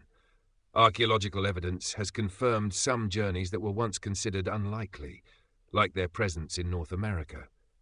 Other claims remain less certain, supported more by fragmented stories than solid proof. Which leaves room for interpretation. You watch as the man adjusts a small object hanging from his belt. It catches the light briefly, smooth, translucent. "Sunstone," he says, noticing your interest. You tilt your head slightly, he holds it up, turning it just enough that the light shifts through it in a subtle, almost imperceptible way. Helps find the sun, he explains, even when it's hidden. You blink once, then smile faintly, because that sounds like something halfway between science and poetry, and interestingly enough, it might be both. Historians still debate the use of so-called sunstones in Viking navigation, crystals that could help detect the position of the sun even when it was obscured by clouds or below the horizon. While not definitively proven in all cases, some evidence suggests that such techniques may have been used. Not magic, just observation. There's a pattern forming here, isn't there? You watch as the man tucks the stone away and steps onto the boat. Others follow, their movements calm, practiced. There's no rush, no dramatic departure, just preparation. Because when you're crossing open water, you don't rely on guesswork, you rely on knowledge. You take a step back, giving them space as they begin their work. The sail is raised slowly, catching the soft wind. The boat shifts slightly, responding with a quiet creak that feels almost like a breath. You can't help but think of the earlier whispers, the coded letters, the hidden manuscripts, the careful timing of information. And now, this. Navigation that might appear mysterious from the outside, but is grounded in careful understanding of the natural world. Still, to someone unfamiliar with it, it could easily seem like something more, like a secret. You walk along the shoreline as the boat begins to move, its shape gliding smoothly across the water. The figures aboard it grow smaller, their outlines blending into the horizon. You imagine what it would feel like to be out there. No landmarks, no clear path. Just sky, water, and the quiet confidence that you know how to read them. It's both calming and slightly terrifying. Mostly calming, probably. You crouch briefly, letting your fingers brush the edge of the water. It's cool, steady, moving with a rhythm that doesn't ask for attention but holds it anyway. You think about how knowledge like this, practical, observational, refined through experience, can sometimes be misunderstood by those who don't share it. How it can become the basis for stories that stretch beyond the original truth, not intentionally misleading, just expanded. Historians still debate how much of Viking navigation knowledge was shared openly versus kept within certain groups. Was it common practice, widely taught among sailors, or were certain techniques passed down more selectively? The answer, as always, is somewhere in between.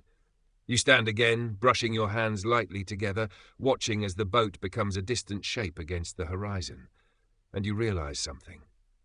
Not all conspiracy theories begin with suspicion. Some begin with admiration, with the recognition that someone knows something you don't. And the quiet question that follows, how? You take a slow breath, the salty air filling your lungs. Because what you've seen here isn't hidden knowledge in the sense of being deliberately concealed. It's knowledge that requires time, practice, attention, and from the outside, that can look like something more mysterious than it really is. You turn away from the shore, the sound of waves fading gently behind you as your path leads inland once more. The world shifts again, fields, trees, the soft curve of the land guiding you forward. And as you walk, the pattern becomes clearer. That many of the whispers you've followed aren't about grand secrets at all. They're about understanding, about the space between what is known and what is not yet fully explained. You glance back once more at the open water, now calm and uninterrupted, and somewhere out there, a boat moves steadily forward, guided not by guesswork, not by mystery, but by a quiet, practiced awareness of things most people never think to notice. You leave the coastline behind, the steady rhythm of the waves slowly fading into memory as your path bends inland once more.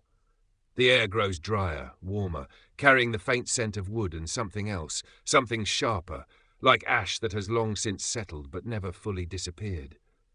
By the time you reach the outskirts of the next town, the signs are subtle at first, a darkened beam here, a wall slightly discoloured there. Nothing dramatic, just traces. You step forward, your pace instinctively slowing as the pattern becomes clearer. Sections of the town bear marks of fire, not fresh, not active, but remembered. Repaired in places, left untouched in others. The town is alive again now. People move through the streets, voices returning, routines rebuilt. But there's a quiet awareness here, a shared understanding that something happened, something that changed things. You walk along a narrow street, noticing how some buildings are newer than others, their wood lighter, their edges sharper. Others remain older, their surfaces carrying faint scars that no amount of repair can fully erase. You pause near a small square where a group of people sit together, speaking in low, steady tones. It's spread too quickly, one says. Another nods. Another nods. You lean gently against a nearby post, your now familiar posture settling in as your ears quietly do their work. Fires in medieval towns were not uncommon. With buildings made largely of wood, closely packed together and lit by open flames, candles, hearths, torches, it didn't take much for a small spark to become something larger. That's the widely known reality. But here, as in so many places you've visited, the story doesn't stop there. There are questions, quiet ones, the kind that don't demand answers, but linger anyway. You walk toward the center of the square where a rebuilt structure stands, larger than the others, its design more deliberate. It looks like something that was planned carefully after the fact. A response, a correction. You run your gaze along its edges, noting how the materials differ slightly from the surrounding buildings. Stronger, more spaced. A lesson learned, perhaps. Nearby, an older man speaks softly to a younger one, his voice calm but thoughtful. Some said it started in the wrong place, he says. The younger man tilts his head. Wrong how? The older man shrugs lightly. Not where it should have. You exhale quietly. There it is again. That subtle shift from explanation to speculation. Because while accidental fires were common, there were moments in history when people questioned whether certain blazes were entirely unintentional. Historians still debate specific incidents where fires appeared to spread in unusual ways or began under unclear circumstances. In some cases, the suspicion of deliberate action, arson, was considered. In others, the patterns were later understood through more practical explanations. Wind direction, building materials, proximity. But in the moment, it wasn't always so clear. You walk slowly around the square, observing the layout. The spacing between buildings here feels more intentional, as if someone decided that a little more distance might prevent a repeat of whatever happened before. A quiet form of adaptation. You pass by a small workshop where a man is carefully shaping a piece of wood. The rhythmic sound of his tools creates a steady, grounding backdrop. You pause, watching. Rebuilding? You ask gently. He nods without looking up. Always. There's a calm acceptance in his tone, no urgency, just continuation. You smile faintly. Because that seems to be a theme here. Not just the fire itself, but what comes after. You move on. Your steps carrying you toward the edge of the town where the damage appears more noticeable. A row of buildings stands partially restored, their lower sections solid, their upper parts still bearing the marks of heat and time. You stop, taking it in. The quiet contrast, what was, what is, and the space between them. You think about the whispers you've heard, the idea that the fire may have started in an unusual place, that it spread faster than expected. You consider the possibilities. A stray ember carried by wind, a candle left unattended, a structure built too closely to another. Or something more deliberate. Historians still debate how often fires in medieval towns were the result of intentional acts versus accidental causes. Evidence is often limited, shaped by the records that survived and the perspectives of those who wrote them, which means certainty is rare. But curiosity remains. You walk along the outer path where the town meets open land. The air feels clearer here, the scent of ash fading into something lighter. You turn back for one last look. The town stands quietly, its life restored, its rhythm steady. Whatever happened, it didn't end the story. It changed it. You take a slow breath, letting the image settle. Because what you've seen here isn't just about a fire.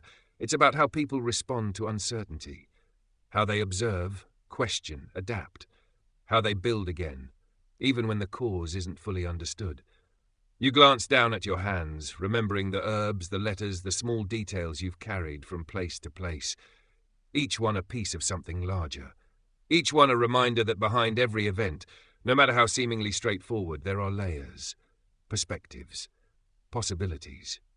You turn and continue along the path, the town slowly fading behind you as the land opens up once more. And as you walk, the pattern feels clearer than ever, that even in moments where the cause seems obvious, where the explanation feels complete, there is often a quiet space where questions remain, not urgent, not demanding, just present, waiting patiently for someone to notice, and perhaps, someday, to understand just a little more. Hey guys, tonight we drift gently into the warm, flickering light of a medieval marketplace, where the air carries a faint mix of bread, wool, and something you can't quite place. But you try not to dwell on that too much. You move between wooden stalls, brushing past baskets of herbs and folded fabrics, while quiet voices flow through the crowd like a slow current.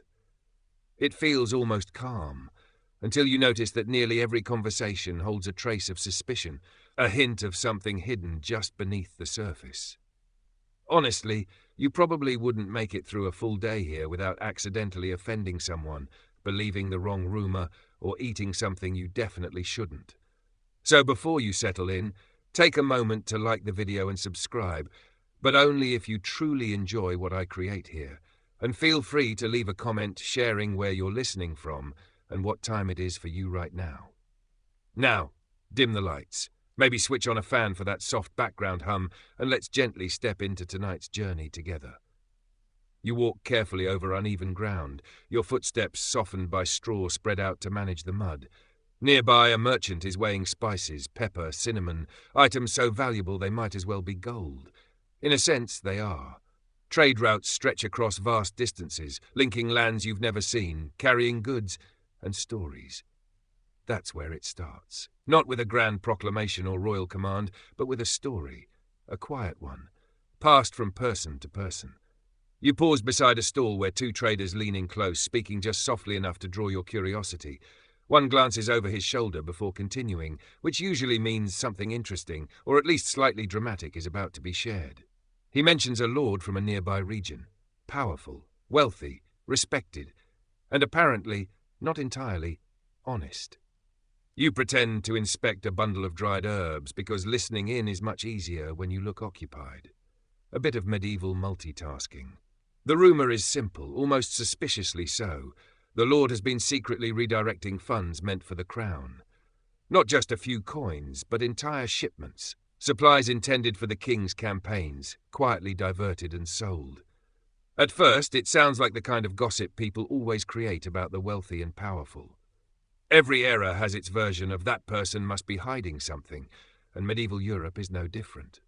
But here's the thing, rumors like this weren't always wrong. You see, one well-known aspect of the medieval period is how decentralized power could be. Kings relied heavily on local lords to oversee land, collect taxes, and maintain order. It worked until it didn't. Oversight was limited, communication slow, and accountability at best inconsistent. Which meant if a lord chose to bend the rules, even significantly, there often wasn't anyone immediately there to stop him. You shift slightly as the conversation continues. One trader insists he knows a man, of course, who personally saw wagons being redirected under the cover of darkness. The other nods, suggesting that the king's recent supply shortages suddenly make much more sense. And this is where it becomes interesting. Historians still debate whether many of these local conspiracy theories were exaggerated gossip or early signs of real corruption. Records from that time are incomplete, biased, and sometimes written by people with strong opinions and very little restraint. But there are documented instances where such whispers prove to be true. In certain regions, investigations, slow, complex, often driven by political rivalries, revealed that officials had indeed been diverting resources.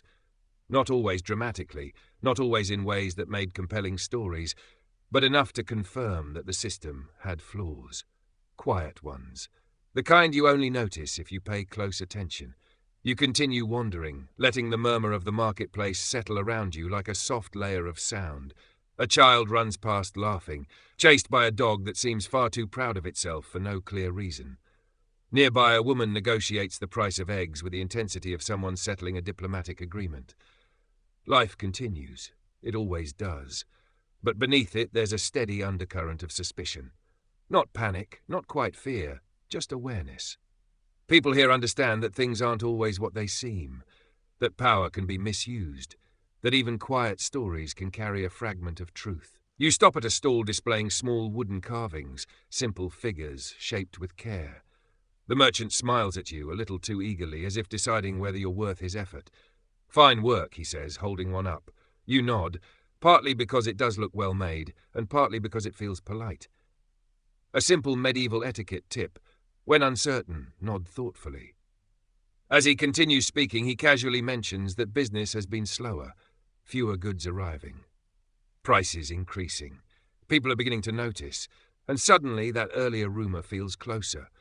Because if supplies are truly being diverted, if someone in power is quietly taking more than they should, it wouldn't remain hidden in records or sealed letters. It would spread outward, into markets, into everyday life, into the cost of bread and the availability of spices. It's a reminder that even the smallest whispers can connect to much larger realities. You thank the merchant and move on, your thoughts drifting between curiosity and a gentle sense of reflection. Don't worry, we'll keep it calm. Another common aspect of medieval life was reliance on word-of-mouth communication. News travelled slowly, shaped and reshaped as it passed from one person to another. It's like an endless game of telephone, except the stakes are higher and there's no reset. Which means that by the time a rumour reaches you, it has already been filtered through many perspectives. Some careful, some careless, some likely adding a bit of drama out of boredom. And yet, sometimes, those rumours pointed to something real. You pass a group of travellers resting near the edge of the marketplace. Their clothes are dusty, their expressions tired but attentive. One speaks quietly, describing conditions in another town, shortages, unrest, questions about leadership. The others listen closely. No one interrupts, because in a world without instant updates or official announcements, this is how people understand reality, one story at a time. You sit on a low wooden bench, letting the sounds of the market flow around you. It's oddly soothing. The rhythm of voices, footsteps, distant laughter, even occasional disagreements blend into the background rather than disrupting it. And as you sit there, you begin to realize something important. Conspiracy theories, as we think of them today, weren't always wild or baseless. In the medieval world, they often came from observation, from noticing patterns, inconsistencies, small details that didn't quite align. Of course, not all were accurate. Some were misunderstandings, others shaped by fear or bias. Human nature hasn't changed much, but some turned out to be closer to the truth than anyone first believed. You lean back slightly, feeling the rough wood behind you, and let your gaze wander across the marketplace one final time. It's an ordinary day. People buying, selling, talking, nothing urgent, nothing dramatic. And yet, beneath it all, there's a quiet awareness that the world is more complex than it appears, that behind visible structures of power and order there are hidden currents, subtle shifts, decisions made out of sight. You exhale slowly, releasing tension you didn't even realize you were holding. Because tonight, you're not here to solve anything. You're simply here to listen. And somewhere within the soft murmur of voices, between the clink of coins and the rustle of fabric, the story begins to unfold. You leave the town behind, the faint scent of ash dissolving into the open air as the road carries you onward. The landscape softens again. Rolling fields, scattered trees, a stream that moves quietly beside the path as if it has all the time in the world. After everything you've seen, the calm feels almost intentional, like the story itself is taking a slower breath. By late afternoon, you arrive at another settlement, though this one feels different. Not in its layout or size, but in its rhythm. There's a quiet efficiency here, a sense that things are happening just slightly more smoothly than expected. You step into the central area, where a few market stalls stand neatly arranged. People move through them calmly, exchanging goods, speaking in low but confident tones. There's no rush, no hesitation, just a steady flow. And yet something catches your attention. A woman stands near one of the stalls, speaking with a merchant. Her posture is relaxed, but there's a subtle authority in the way others respond to her. Not deference exactly, more like recognition. You slow your pace, observing. She doesn't dress like a noble, but there's a precision in her movements, a clarity in her voice. She gestures lightly as she speaks, and the merchant nods, adjusting his goods without question. You tilt your head slightly. Interesting. You wander a little closer, letting the soft hum of the market settle around you. A few nearby voices drift into focus. She arranged the trade, someone says quietly. Another nods. And the roots. You glance back toward the woman. Ah, Now we're getting somewhere. One widely known reality of medieval history is that women often held more influence than the official records might suggest. While formal power structures were typically dominated by men, many women operated within and around those systems, managing estates, overseeing trade, advising decisions, and shaping outcomes in ways that weren't always documented clearly. Which means that from the outside, their influence could look invisible, or depending on perspective, unexplained. You watch as the woman moves from one stall to another, speaking briefly, making small adjustments, leaving behind a sense of order that wasn't quite there before. It's subtle, but effective. You find a place to sit nearby, just a low wooden bench, and let yourself observe without interruption. A man approaches her with a question. She listens, nods, offers a suggestion. He thanks her and moves on, his path now clearer. Another interaction. Similar pattern. No announcements. No formal authority, just quiet impact. Historians still debate how many such figures existed, individuals whose contributions were essential but underrepresented in written records. In some cases, letters or secondary accounts hint at their roles. In others, their presence is inferred from the outcomes they helped shape, which leaves room for stories, for speculation, for the kind of whispers you've been following all along. You notice a small group nearby, speaking in hushed tones. They say she knows everything before it happens, one says. You smile faintly. There it is again, the familiar transformation of observation into something more mysterious. You glance back at the woman. She doesn't look like someone who knows everything. She looks like someone who pays attention, who understands patterns, who listens carefully and remembers what she hears, which, as you've learned, can appear almost magical from the outside. You lean back slightly, the bench creaking softly beneath you, because this isn't really a conspiracy, it's a misinterpretation, a quiet one. The idea that influence must always be visible, formal, documented, when in reality it often moves through smaller channels. Conversations, decisions, adjustments made at just the right moment. You watch as the woman pauses near the edge of the market, speaking with an older figure whose posture suggests experience. They exchange a few words, both nodding, then part ways. No one else seems to notice. Or perhaps they do, but it's simply part of the rhythm now. You stand again, stretching slightly, and begin to walk. As you pass by her, she glances in your direction. Not directly at you, but close enough that you feel seen. A brief moment. Then she continues on. You don't stop her. It doesn't feel necessary, because whatever she's doing, it doesn't need explanation. It just works. You move toward the edge of the settlement, where the sounds of the market soften into a gentle background hum. The stream you noticed earlier curves around the outskirts, its water catching the late afternoon light in small shifting reflections. You crouch briefly, watching the current. It's steady, subtle, constant, and it reminds you of everything you've seen so far.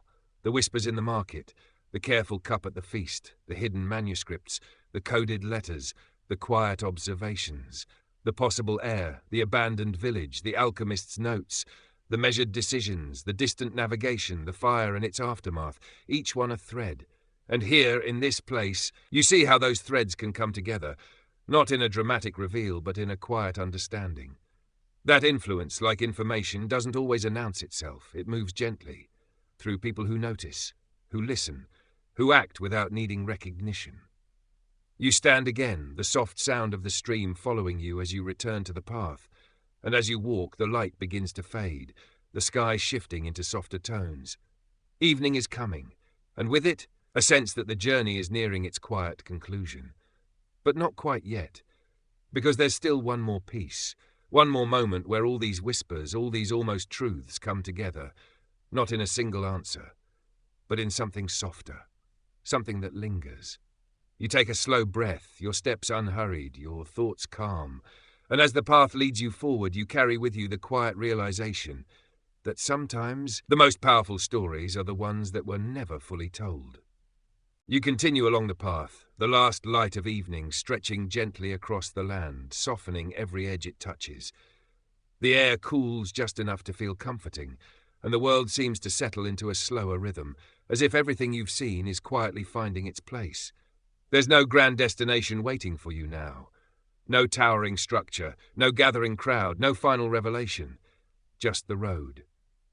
and the quiet understanding that has been building, step by step, whisper by whisper. You walk past open fields where the grass moves gently with the breeze, each motion small but connected, like all the stories you've followed. Nothing here demands attention, and yet everything holds it. You think back. The marketplace where rumours moved as easily as goods, the great hall where a single cup carried more than just wine, the monastery where knowledge was preserved and sometimes set aside, the Templars, disciplined and powerful, their influence both real and quietly questioned, the plague-stricken town where fear and observation blurred into uncertain explanations, the whispers of a lost heir drifting between hope and doubt, the woman at the edge of the village whose awareness felt almost like foresight, the coded letters, layered with meaning just beneath the surface, the silent village holding its absence without explanation, the alchemist, patiently working through ideas not yet ready for the world, the quiet corridors of influence where truth was shaped with care, the distant sailors reading the sky and sea with practiced ease, the fire-scarred town rebuilding around questions that never fully settled, the woman in the market guiding outcomes without needing recognition. You smile softly, because none of these were quite what they first seemed, and yet none of them were entirely imagined either. That's the space you've been walking through, not between truth and fiction, but between certainty and understanding. Historians still debate many of these moments, not because they are unclear in every detail, but because they exist in layers. Evidence, interpretation, perspective. A record written here, a detail remembered there, a pattern noticed, or perhaps overlooked. You follow the curve of the path as it leads you to a gentle rise. At the top you pause, looking out over everything you've just passed through. The land stretches quietly beneath you, fields, villages, roads that connect them all. From here it's easy to see how information might travel, slowly, carefully, changing shape as it moves. A whisper in one place becomes a question in another. A question becomes a theory, becomes truth, or something close to it. You sit down on the grass, letting the stillness settle around you. The sky above deepens into soft shades of blue and gold, the first hints of night returning in a familiar, gentle way. There's no urgency now, no need to follow the next whisper, just a quiet moment to rest. Because what you've seen isn't a collection of conspiracies in the way we often imagine them. There were no dramatic unveilings, no sudden, undeniable proofs. Instead, there were people, observing, guessing, interpreting, sometimes getting it wrong, sometimes getting it almost right. You lean back slightly, your hands resting against the cool earth, and you realize something simple but important, that many of the so-called conspiracy theories of the past weren't born from wild imagination alone. They came from real details, small inconsistencies, moments where something didn't quite add up. And in trying to understand those moments, people created stories, not always accurate, not always fair, but often rooted in a genuine attempt to make sense of a complicated world. You let out a slow breath, because in that way the past doesn't feel so distant. We do the same thing, different tools, different knowledge, but the same instinct to notice, to question, to connect the dots. Sometimes we draw the lines correctly, sometimes we connect things that were never meant to meet, and that's okay. It's part of the process. The sky darkens a little more, the stars beginning to appear one by one. You watch them quietly, remembering the sailors, the way they trusted those distant points of light to guide them across open water.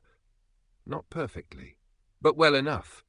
You shift slightly, settling into a more comfortable position, because the journey isn't really about finding perfect answers.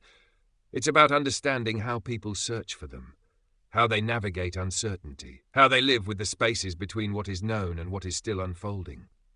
Your eyes grow a little heavier now, the rhythm of the day giving way to the softness of night. The breeze moves gently across the grass. The world hums quietly, steady and calm, and the whispers you've followed, so many of them, each one leading to the next, begin to blend into something softer, less like questions, more like echoes. You close your eyes just for a moment, and in that quiet, you don't feel the need to solve anything. You don't need to separate every truth from every assumption. You simply let the story rest. Because sometimes understanding isn't about reaching a final answer. It's about recognizing the patterns, the people, The gentle way history unfolds, one detail at a time. Your breathing slows, matching the calm around you. The stars above continue their quiet work, steady and distant.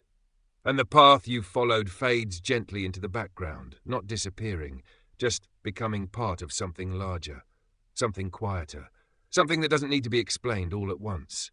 You rest there, at the edge of thought and sleep, where everything softens, where the questions become lighter, where the need to know gives way to the comfort of simply being. And as the night settles fully, wrapping the world in its calm, steady rhythm, the story drifts gently with you, slower now, softer, until it becomes just a quiet presence fading into the background of your thoughts, a final whisper barely there, and then stillness.